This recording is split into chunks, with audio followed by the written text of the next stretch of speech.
Alô,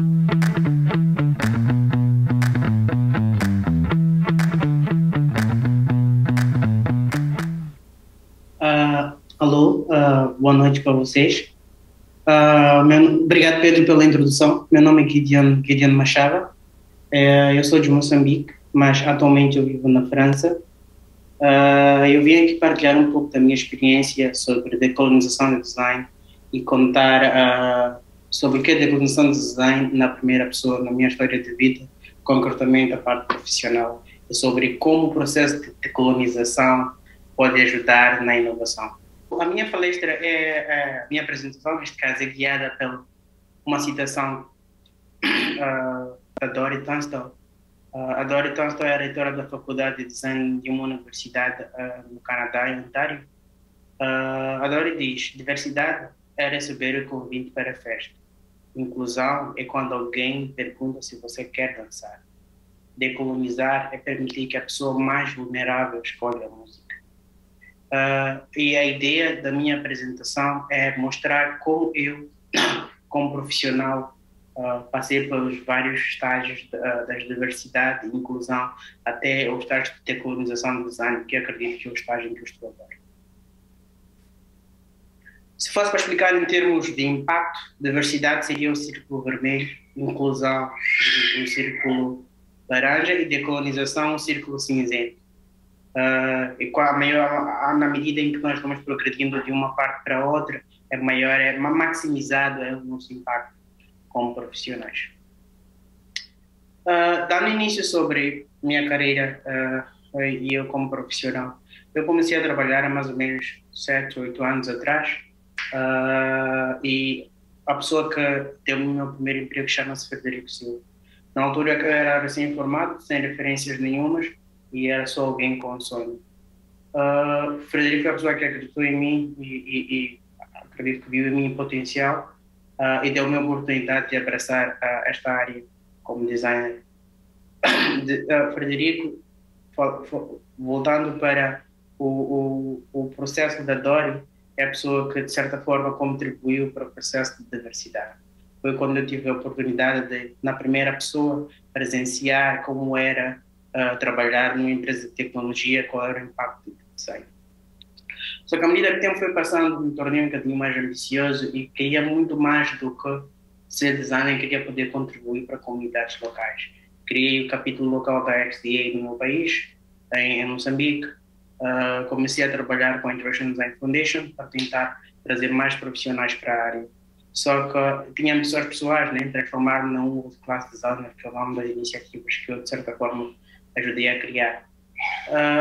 E decidi que a pergunta era: se eu quero me transformar em world class designer, qual é a forma mais fácil de conseguir fazer isto? Foi quando veio uma ideia que tal começar a entrevistar as pessoas que estão no nível que eu quero alcançar.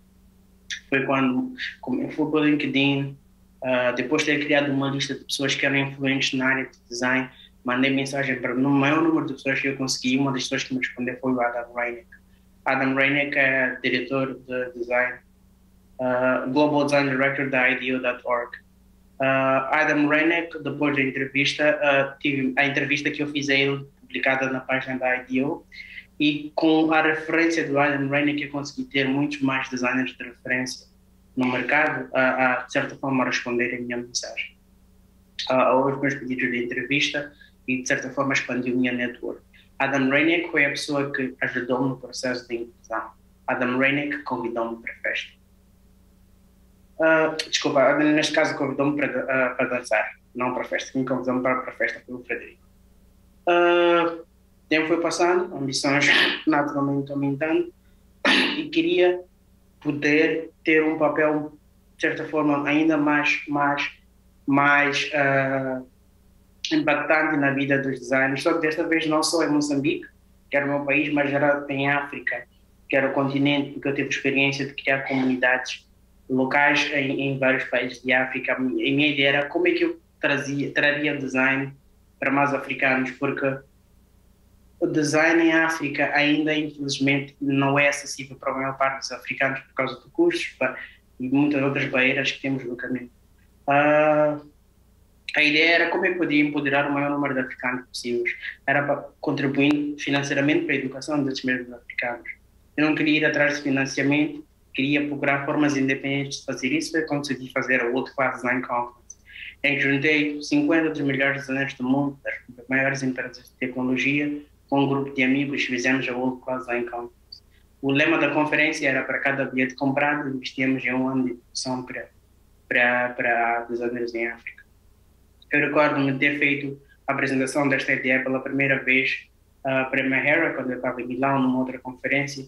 Ela foi uma das primeiras pessoas que acreditou em mim e disse, olha, eu acho que é possível de fazer, mesmo sem referências, sem experiências nenhumas. Eu não só acredito que é possível de fazer, como vou te ajudar. A Mahara teve a empresa dela envolvida como patrocinadora do evento, nós sem credenciais basicamente nenhumas. A Mahara foi a pessoa que me permitiu, de certa forma, escolher a música. A Mahara ajudou-me a saltar da diversidade para a decolonização do design. Decolonização no sentido, se eu posso escolher a música, como é que se traduz isso na vida real? Eu tenho a possibilidade de escolher quem fala, como se fala, qual vai ser o impacto que isso vai trazer para a comunidade local africana, que muitas das vezes é excluída da conversa global sobre design. A conferência teve patrocínios de muitas empresas, incluindo a Shopify, a Webflow, a Framer, que queriam fazer parte desse discurso sobre construção de comunidades de design em África. Esta é a parte em que nós começamos a moldar um bocadinho o discurso do design e o que é que se faz no continente. Voltando sobre o que acontece com designers vindo de backgrounds como eu. Temos aqui dois gráficos. O primeiro é o Gideon lá em cima, que é um designer decolonizado, que contou com várias pessoas no seu processo de caminhar e teve apoio delas. E as três pessoas em baixo são os outros designers que vêm de mesmas comunidades como eu, mas que infelizmente não tiveram a oportunidade de ter este temporal. Resultado, há um certo nível de disparidade em termos de conhecimento, as oportunidades e o impacto que se pode trazer para a indústria no geral. No gráfico mostrei as pessoas que estavam na parte de baixo. A parte boa é que no processo de decolonização eu não estou sozinho. Tenho o Zach, tenho o Simon, tenho o Richard, tenho o Tosh. Por exemplo, o Zach é o fundador da Zimbábue, Escola de Artes Visuais de Zimbábue. O Zach tem a responsável por formar boa parte daquilo que é a geração da nova geração de designers vindos do Zimbábue. Zach, de certa forma, tem um poder de ditar como o designer é visto em África. Temos Simon Sharway, do Ghana, que está atualmente a fazer seu mestrado nos Estados Unidos. Ele criou a Africa Design Meta, que é para mostrar a perspectiva sobre o design feita em África e por africanos, a contribuir para a narrativa, para o processo de decolonização do design.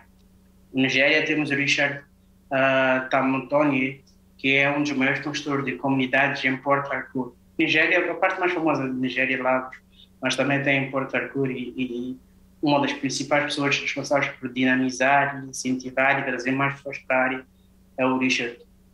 Mais exemplos temos da África do Sul, Dean Brodley, que é design leader na Yoko e é vice-presidente do Conselho de Administração da XDO Global.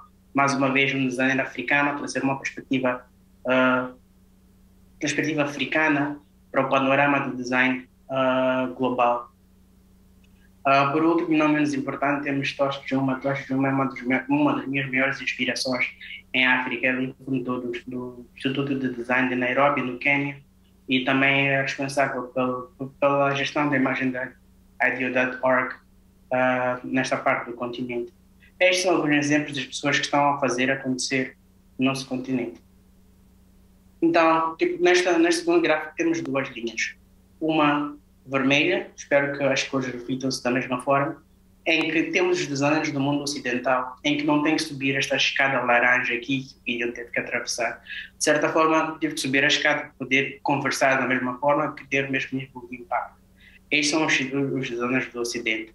A linha laranja, o Gideon, o Zach, o Simon, que tiveram que escalar a montanha para chegar ao topo.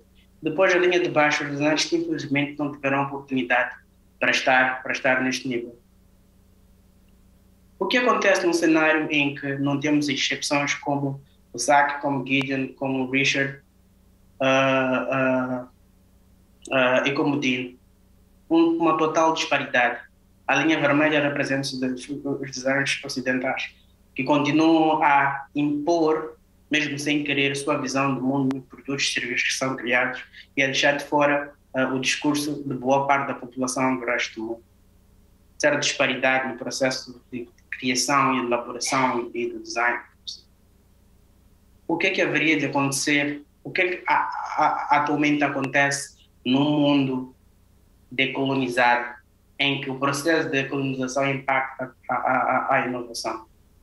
Temos a primeira linha dos designers ocidentais, a segunda linha laranja dos designers africanos, que tiveram de subir a escada de progresso, mas depois temos aqui encontro antes da inovação.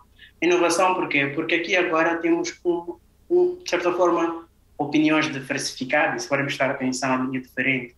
Já não tem só opiniões do Ocidente, tem opiniões de designers africanos. Falo uma perspectiva africana porque é de onde eu venho e meu background são as pessoas que eu conheço, mas eu acredito que parte da América Latina, boa parte da Ásia, também tem poder de estar nesta posição, e aos poucos já começamos a contribuir para a diversidade do discurso naquilo que se fala de design e trazemos nossa perspectiva diferente e ajudamos a impulsionar a inovação. Dois cenários completamente diferentes. Um, sem escada para o topo, em que tens os designers ocidentais a elevarem e imporem sua visão do mundo do design. O segundo é o mundo que nós queremos, em que conseguimos trazer essa escada e trazemos mais pessoas para o discurso para moldar aquilo que é a realidade que nós vemos hoje. Mas a pergunta que fica agora é como é que trazemos mais designers de um dos pontos, como é que fazemos esta conexão? Temos mais designers a contribuírem. Pergunto, como é que nós podemos fazer a diferença individualmente? Tenho aqui algumas dicas, baseado na minha própria experiência. Eu acho que boa parte das pessoas na audiência tem um poder que o Frederico, que o Adam Reinach ou que a Mahara tem. De certa forma, são mais privilegiados que muitos dos designers em África. Se cada um de nós dizer sim para pedidos aleatórios, para pedidos de colaborações em projetos de designers que eles não conhecem de lugar nenhum, de certa forma vão estar a impactar indiretamente ou a contribuir indiretamente para o progresso do design como disciplina. Aconteceu comigo com o Frederico, aconteceu quando entrei em contato com o Adam, mesma coisa com a Mahara. Eles não conheciam de lugar nenhum, abriram minhas portas, o resultado consegui trazer mais africanos para esta conversa global. Número 2, voluntariar-se para ajudar comunidades menos privilegiadas, porque nem todos os designers com potencial estão conscientes do seu potencial. É aqui onde nós podemos ser um bocadinho mais proativos. Nem todos vão ser como Guilherme, vão bater a porta.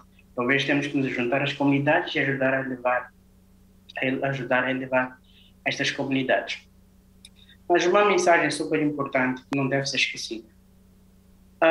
Nós queremos evitar o discurso, em inglês chama-se white savior, em diz que tem que vir alguém de fora para nos ajudar, para podermos subir. É importante reinstalar que o potencial já existe, a capacidade de fazer acontecer já existe. Nós, designers africanos ou de comunidades menos privilegiadas, temos o potencial de fazer as coisas. Vamos fazer as coisas acontecerem. Pode acontecer que vai levar mais tempo, mas com ajuda, com colaboração, podemos encurtar este processo e quem se beneficia é a nossa profissão, quem se beneficia é o mundo. Então, o processo de decolonização do design ajuda a impactar a inovação. Isto quer dizer que o motor já está construído, mas se colaborarmos, podemos trazer esse combustível e acelerar o processo de inovação. Obrigado.